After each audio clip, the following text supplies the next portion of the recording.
SBN, Sports Business Now. SBN is a division of Row 27, the digital sports marketing company, celebrating 5 years of creating TV spots, intro videos, and microsites for over 150 teams. See our work at row27.com.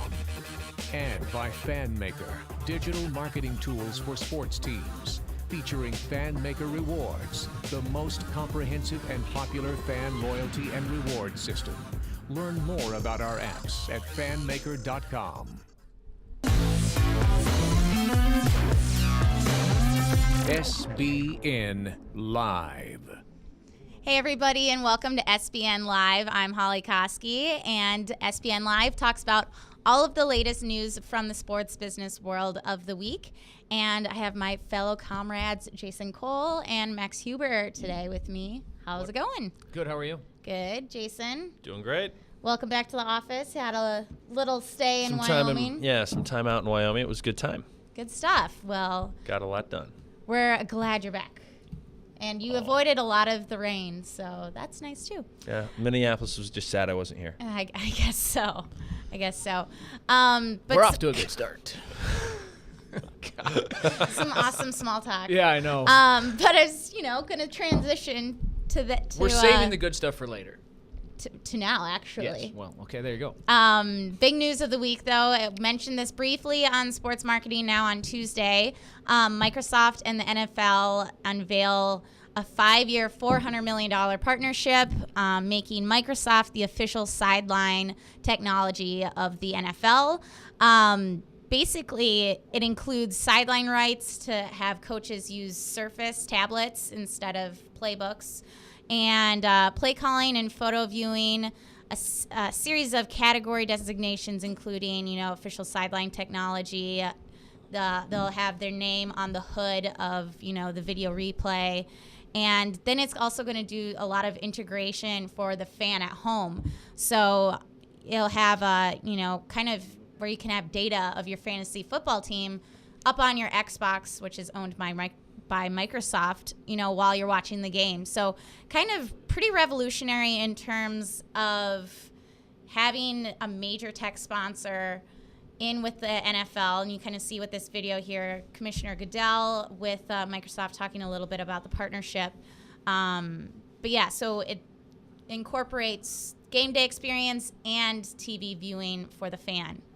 So what is this have, impact-wise, technology deals on sports? Well, I think Xbox One as a whole is kind of a sea change into how the living room experience will be for fans or just people consuming content generally. It really is a great play by Microsoft. I mean, the design of the box could not be more plain, but the software stuff on the inside does a lot of great and innovative things that I really think is going to help them have a halo effect around their other products, such as the Surface. This deal is phenomenal. It's reaching into a not super tech-savvy audience, but right. But an audience that is fairly tech-savvy, has expendable income. Obviously, you have a ton of gamers that are on Madden football that are going to be overlined with this, getting the new Xbox and experiencing these other services. So there's a lot of value there for Microsoft, because obviously in the tablet race and many things they're sort of behind the 8 ball. And for the NFL, as always, it's just tapping a new and really, really great sponsorship category that they probably haven't been monetizing, especially to the tune of $80 million before. Right. Absolutely. I like how Jason mentioned the halo effect on there when Halo is one of the most... I wasn't even going for that. I know, yeah, but that was the first thing that awesome. popped in my head. One of the things that I think is great about it for them, like Jason mentioned, the tablet category, they're so far behind in purchasing rights of iPads and everything else that's out there. So to see coaches on the sidelines being able to use that as a playbook and getting away from where they're printing off these black and white photos and they're putting them in the 3-ring binders and guys are flipping through, when they can just have that instantaneous right there and actually run through the play instead of flipping through images. I think that's great. From a consumer perspective, like Jason mentioned, it's kind of a plain-looking box, but it's probably the next step in what's out there and what's next for not only gaming but just all-around user content management. You're going to be able to – I think that they're going to be able to supply so many different mediums for people to bring into this just one box that's going to sit in your living room. I actually like the plain look, because if somebody has a nice TV there, you don't want this gaudy looking thing sitting in your TV. It's nice, clean looking. Yeah, it looked a little basic and kind of cheap. I mean, it still looks like it's a plastic box, you know? You could have, I'm sorry, I'm sitting here with a Mac being elitist, but like, I think Jonathan tweeted something about that, and I was just like nodding my head like, damn right. I could see that too. Well, it's interesting because recently in college football, at least, a lot of teams, mainly Stanford, has gone to the iPad, whether that be giving it to their players or to their coaches in training. I don't believe it's on the sideline yet, just based on NCAA rules and everything like that. But this is Microsoft really establishing a foothold in the NFL. Obviously, it's more putting like a foot down. I guarantee you that NFL teams are doing a lot of what Max said, but they're probably doing it on an iPad, because that was the just device that everyone was used to and was popular out there. This is, let's pay $400 million and block the Apple logo from appearing on an NFL sideline for the next 5 years. And in that play, I mean, it was brilliant for Microsoft, and it's great for the NFL to, get a few $1 million more per team. Should be interesting to note, though, that they don't have the headset rights. That was formerly by Motorola, I believe, and that is still kind of on the market, so they don't have those rights. So that might yield, like a Verizon or another wireless carrier to get on that as well. So moving on now to some media rights with ESPN and the U.S. Open. They have actually agreed to an 11-year, $825 million deal for ESPN to have the rights to show the U.S. Tennis Open. This is really interesting given the fact that it's been on CBS since 1968. So almost 60 years, and they pulled it away from CBS. CBS kind of, wanting to go more towards the college football realm, and then also gives them the ability to carry an NFL doubleheader, which obviously has better ratings than, the U.S. Open, which has kind of floundered in the past couple of years due to weather. But this is an interesting move, given ESPN's strategy lately of, downsizing some employees because of these mega media deals. And so what do you think this means for ESPN and kind of the just general shift to cable? I think it's great for ESPN. I can't believe CBS would give something like that up. It's not like that Viacom owns only one network to view stuff on. Granted, a lot of those networks aren't necessarily used to carrying tennis, but you would think they might have been able to leverage a partnership like they had with Turner to carry the finals or something major, but still have a lot of the other games or matches, I should say, played. So it's kind of surprising when you had this land rush for content. I mean, non-BCS school basketball and everything else getting these landmark deals, that you see a major network just sort of give up on something that really has not only a fairly significant audience, but has a very affluent audience. Very niche, that's niche and going to be able to drive higher CPMs on your advertising rates than what you're going to get from a lot of your other content. I mean, you're obviously going to lose the over-the-air network people like myself with the bunny ears, but it's the way that the world is going. One of the things I do like about this for ESPN is they're going to put a lot of the content on ESPN3, so anybody that is a digital subscriber online will be able to pick those up, and they probably will have some of those games that you might not be able to see.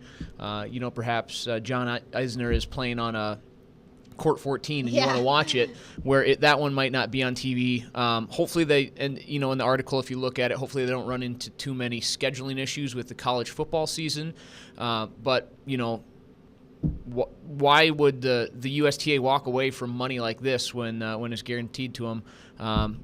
Great partnership with CBS, but unfortunately that's going to go away. But like Jason said, it's too bad for them. But ESPN, they're making some deals and bringing some stuff to their networks. Yeah, it just goes to show you, I think, content strategy on both networks. Like I mentioned with CBS, now that they have more availability for those SEC-type matchups, which obviously is huge, NFL. So they're really buying into college football, pro football, and then ESPN into major events that, will get get those viewers. And like I said, part of the huge media rights package that kind of forced them to lay off close to almost like 400 people. Yeah, I don't get those layoffs because, I mean, from everything that came out, it had to do with the corporate margin not hitting what it should be. But ESPN's the single largest part of the entire Disney portfolio of stocks. So I get that you want to improve that, but you have NBC, CBS to a degree, and definitely Fox Sports right now basically going to be stabbing at ESPN. So locking up this content, great move on their part, but there's going to be enough content for another network. Where they're really behind right now is in the technology and in the experience. So you're putting these, generally speaking, well-tenured employees out in the open market for your competitor now to go ahead and scoop up because no non-compete's going to stand after you lay them off. Right. I agree. Definitely. And moving now to Twitter, some big Twitter news coming out recently. We talked about I believe it was last week on the show where we talked about how they were expanding their agreement with ESPN, and now they're doing that with the NBA, where they'll have in-stream video replays. So again, very similar with ESPN. They're doing the hashtag NBA Rapid Replay. So if you see that, then they'll have an ad attached with that, monetized from Sony, Taco Bell, and Sprint for the NBA playoffs. And also, which is kind of on the same foot here, they've just launched Amplify, which is a product that allows media brands and their advertising partners to promote, TV clips on Twitter. So again, very similar to what they're already doing with ESPN and the NBA. And now they are going to have additional partners such as the PGA Tour, MLB, and the WWE. So basically, they gave the example, think of a 10 to 15 second replay from a game accompanied by a short commercial kind of on the back end of that. So thoughts on Twitter's continued integration with sports and TV and ads? The thing I like about it is just that many more ways to get content to an individual. The example I was thinking about is if you are at an event that's not one of these, you're able to get those highlights on your phone instantaneously. Yeah. You don't have to go to a certain website just to get it up. You can go to Twitter, which most everybody uses nowadays. You can just go to Twitter and bring that instant replay up on your phone, which is absolutely amazing. So let's say you're at a wedding or you're at a baseball game, but you want to know what the score is, or you wanted to see LeBron's drive to the basket at the end of game one. Should have dunked it. Well, they should have had Hibbert in, but that's a whole other story. But you're going to be able to get that right to your phone. Just the content that people are able to gather from one system Twitter's doing some really good stuff. Definitely. Jason, any thoughts? I think it really kind of opens Twitter up to greater engagement with the audiences that probably aren't engaging with it a great deal right now, in that there's more content there. So it'd be interesting to look at how long someone's spending on their Twitter feed, what devices they are on, and how the increased video content within that feed changes that dynamic. But, maybe they'll publish that data in 6 months. Yeah, and along with that same, realm of Twitter engagement, they also added lead generation cards this week, which could potentially be very big in the sports business industry, just in terms of securing those leads from Twitter. So it gives businesses a way to register users and their emails for, promotions or any deals like that directly within the tweet. If you see the example right on the TV there, you can see how it has the join the club button at the bottom, and it will automatically have your email address, that's associated with your Twitter account, making it pretty seamless for fans to, get on an email list or get that deal. And so how can, teams really utilize this going forward? Well, I think this is really awesome. I mean, whether it be like, hey, sign up for an alert for our draft picks, or hey, are you interested in season tickets for this promotion? I mean, it really is kind of unlimited in how you can do that. And the fact that it's one click, that level of resistance is so small, especially to someone on their mobile device. It's probably to me, it's a much greater, it's a much better tool than even bringing video into Twitter. Yep. And I think this is what will enable small and medium-sized businesses to begin pushing significant ad revenue into Twitter where nothing else that they've done has. And that really, for that organization, is probably key as they head towards, an IPO probably mid-next year. Right. I mean, you can already get tweets that might have an exclusive offer on them, but this one's going to provide that company or small business, like Jason said, probably some richer data that they're able to gather on this person, get them inside a database, not just their Twitter account where they have to just shoot them a tweet or hope that they catch it, you know what I mean? But once they sign up for this, then they have that instant access to that person and are able to reach them via hopefully email as well, or they're signed up for the system. So Twitter's monetizing. They're finding ways to bring in money and to obviously produce money for other people as well. So it's, like I just mentioned before, they're doing some really great things. They're not just some free service out there anymore. I mean, it's free for us to use, but they're making some very good business decisions. Yeah, and I think the applicability with sports is pretty basic here, as far as you install this lead generation card and put it on a few tweets, and all of a sudden you have maybe hundreds of new potential leads for your sales department and email marketing team that could really work hand in hand. So I think this is, like you said, probably the most important advancement over the video this week. And unlike the video and other things that they put out there, I mean, this is something where their API is open, so everyone who's developed for Twitter, everyone who's played with their tools, now has full access to integrate this into what they do. So that's going to lead to things that Twitter hasn't thought about and we haven't thought about that are probably going to be phenomenal for driving revenue growth for both businesses and Twitter. Right. Well, last week was YouTube doing a bunch of advancements, and now this week is Twitter. So thank you for joining us today, and we'll see you next Tuesday for Sports Marketing Now. And you can find us anytime on sportsbusinessnow.com or on Twitter at SBNow. We'll see you next time. SBN, Sports Business Now.